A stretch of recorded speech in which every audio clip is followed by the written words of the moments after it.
আসসালামু আলাইকুম। এখন দেখবেন সংবাদ শিরোনাম। জান্নাতের টিকিট বিক্রি করা দলের ৭১-এর ভূমিকার কথা মনে আছে জনগণের, বললেন তারেক রহমান। এনসিপি, এবি পার্টি ও রাষ্ট্র সংস্কার আন্দোলন নিয়ে নতুন জোটের আত্মপ্রকাশ।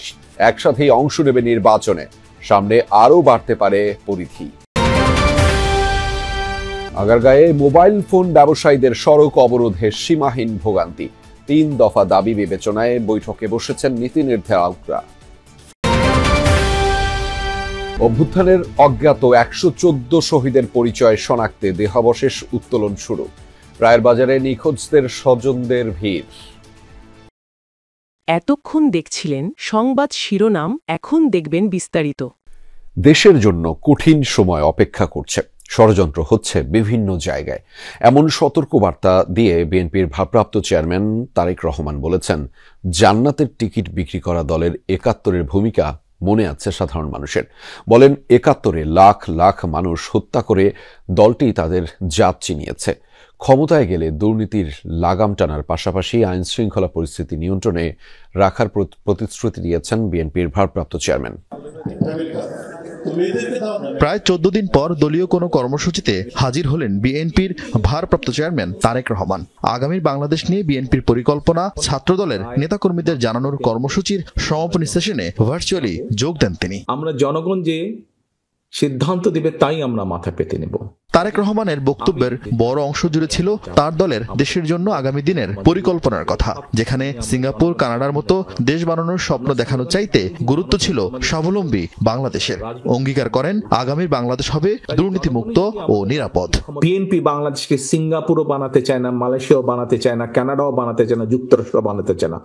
আমরা চাই একটি স্বাবলম্বী বাংলাদেশ, যেই বাংলাদেশের মানুষ দেশের ভিতরে কর্মসংস্থানের ব্যবস্থা থাকবে, খেয়ে পরে বেঁচে থাকবে, শান্তিতে থাকবে, আত্মবিশ্বাসের সঙ্গে বলতে পারি এই বাংলাদেশে যদি দুর্নীতির লাগাম টেনে ধরতে পারে তাহলে একমাত্র বাংলাদেশ জাতীয়তাবাদী দলই পক্ষেই সেটা সম্ভব।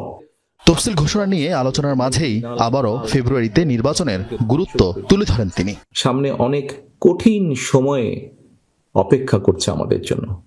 বিভিন্নভাবে বিভিন্ন রকম ষড়যন্ত্র বিভিন্ন জায়গায় হচ্ছে। এই ষড়যন্ত্র রুখে দেবার একমাত্র উপায় হচ্ছে গণতন্ত্র, গণতন্ত্র এবং গণতন্ত্র। আমরা আগামী ২ মাস পরে একটি নির্বাচন প্রত্যাশা করছি।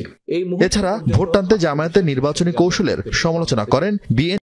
জুলাই গণঅভ্যুত্থানের অঙ্গীকার রক্ষা ও নতুন রাজনৈতিক বন্দোবস্ত বিনির্মাণে আগ্রহী ৩টি দল নিয়ে গণতান্ত্রিক সংস্কার জোট ঘোষণা করেছে এনসিপি, এবি পার্টি ও রাষ্ট্র সংস্কার আন্দোলন। ঢাকা রিপোর্টার্স ইউনিটিতে এক সংবাদ সম্মেলনে এই জোটের ঘোষণা দেন এনসিপির আহ্বায়ক নাহিদ ইসলাম। পরবর্তীতে জোটের পরিধি আরও বাড়তে পারে বলে জানিয়েছেন নেতারা। নাহিদ বলেন, এটি কেবল নির্বাচনী নয়, বরং একটি রাজনৈতিক জোট। সংস্কারকে প্রাধান্য দিয়েই ঐক্যবদ্ধ হয়েছেন তারা। নির্বাচনে অংশ নেবেন ঐক্যবদ্ধভাবে। নির্বাচনী তফসিল ঘোষণার আগে রাজনৈতিক দলগুলো কে কার জোট সঙ্গী হবে তা নিয়ে গুঞ্জন চলছিল। জামায়াতে ইসলামী, বিএনপি সহ পুরনো রাজনৈতিক দলের সাথে নয়, বরং নতুন রাজনৈতিক দলগুলোকে এক ছাতার নিচে আনার অঙ্গীকার নিয়ে সোমবার নতুন জোটের আত্মপ্রকাশ। এনসিপি, এবি পার্টি ও রাষ্ট্র সংস্কার আন্দোলনের এই জোটের নাম গণতান্ত্রিক সংস্কার জোট, যার মুখপাত্র নাহিদ ইসলাম। অর্থনৈতিক সংস্কার, গণতান্ত্রিক সংস্কার, এই দুইটি সংস্কারকে প্রাধান্য রেখে আমরা এই দলগুলো ঐক্যবদ্ধ হয়েছি। জোটের ঘোষণা আসে আওয়ামী লীগ সরকারের পতনের ১ দফার ঘোষক নাহিদ ইসলামের কাছ থেকে। এনইআইআর সংস্কার, সিন্ডিকেট প্রথা বাতিল এবং মোবাইল ফোন আমদানির সুযোগ উন্মুক্ত করার ৩ দফা দাবি আদায়ে সারাদিন আগারগাঁয়ে বিটিআরসি ভবনের সামনে অবস্থান করছেন আন্দোলনরত মোবাইল ফোন ব্যবসায়ীরা। সারা দেশে মোবাইল ফোনের দোকানও বন্ধ রেখেছেন তারা। মাঝে আগারগাঁওয়ে সড়কও অবরোধ করলে দেখা দেয় তীব্র যানজট। সীমাহীন ভোগান্তিতে পড়েন সাধারণ মানুষ। দফায় দফায় আলোচনা হলেও দাবি আদায় না হওয়া পর্যন্ত রাজপথ না ছাড়ার হুঁশিয়ারি দিয়েছে মোবাইল ব্যবসায়ী কমিউনিটি। এনইআইআর ব্যবস্থা বাস্তবায়নের আগে সংশোধনের দাবিতে রবিবার সকালে বিটিআরসি ভবনের সামনে অবস্থান নেয় সারা দেশ থেকে আসা মোবাইল ব্যবসায়ীরা। রোববার সকাল 10টা থেকে ভবন ঘেরাও এবং আগারগাঁও মেট্রো স্টেশনের নিচে সড়ক অবরোধ করেন আন্দোলনকারীরা। বলেন প্রস্তাবিত 57% আমদানি শুল্ক কমানো, সিন্ডিকেট বাতিল ও আমদানির সুযোগ উন্মুক্ত রাখার কথা। ব্যবসায়ীদের দাবি, সংশোধন ছাড়া NEIR বাস্তবায়ন হলে ক্ষতিগ্রস্ত হবেন স্মার্টফোন ব্যবহারকারীরা। আমরা অসংখ্য বার বলেছি আমাদেরকে যে নির্ধারিত ট্যাক্স আছে সেটা লাঘব করে দিয়ে বৈধভাবে ব্যবসা করতে দেওয়া হোক। পার্সোনাল যে ডকুমেন্টসগুলো এগুলা সরকারের কাছে চলে যাবে, মানে সরকারের কি এটার নিশ্চয়তা দিতে পারবে এই ডকুমেন্টসগুলো তাদের কাছে সেফ থাকবে। দাপ্তরিক যে কাজগুলো এরা সম্পন্ন করছে, কিন্তু সরকারের পক্ষ থেকে কোনো রেসপন্স এখন পর্যন্ত আসে নাই। আপনি যদি 1 লাখ টাকা দিয়ে ফোন কিনেন, আপনাকে বাড়তি 57,000 টাকা এক্সট্রা দিতে হবে। 2 লাখ টাকা দিয়ে ফোন কিনলে আপনাকে 1,14,000 টাকা এক্সট্রা দিতে হবে শুধু ট্যাক্স। এটা কোনো ট্যাক্স হইতে পারে না। এদিকে আগারগাঁও মেট্রো স্টেশনের নিচে সড়ক অবরোধে তৈরি হয় দীর্ঘ যানজট। ঘন্টার পর ঘন্টা আটকে থাকায় চলাচলকারীরা পড়েন সীমাহীন ভোগান্তিতে। তো যাবত 3 ঘন্টা ধরে বসে রয়েছি, তো এখন আর কয় ঘন্টা বসে থাকতো সেটা বলা যাইতেছে না।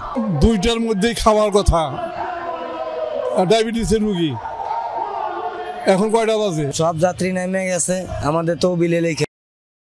জুলাই গণঅভ্যুত্থানে অজ্ঞাত 114 শহীদের পরিচয় শনাক্ত করতে দেহাবশেষ উত্তোলন কার্যক্রম শুরু হয়েছে।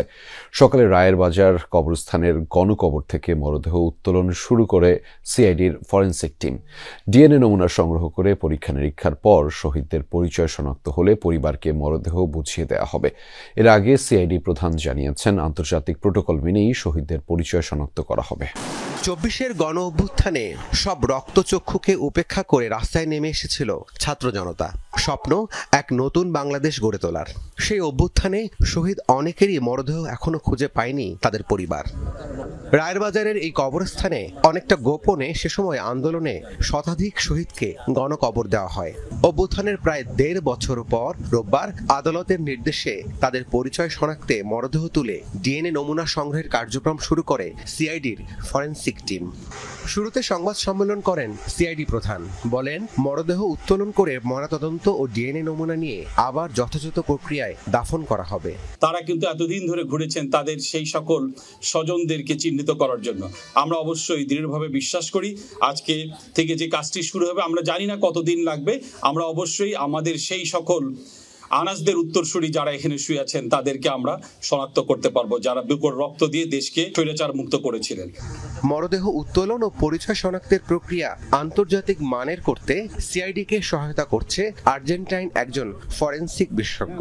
The war didn't start today. We have been the last 3 months virtually coordinating with the CID and all authorities this operation, which is complex, which is quite unique, not only for the families of the victims in Bangladesh, but also for the whole Bangladesh society. মরদেহ উত্তোলনের খবর শুনে রায়ের বাজার কবরস্থানে ভিড় করেন নিখোঁজের স্বজনরা। প্রত্যেক বৃহস্পতিবার আমি এখানে এসে বলি, মানে আজকে যদি আল্লাহ আমার মিলাই দেয় তা আমি কম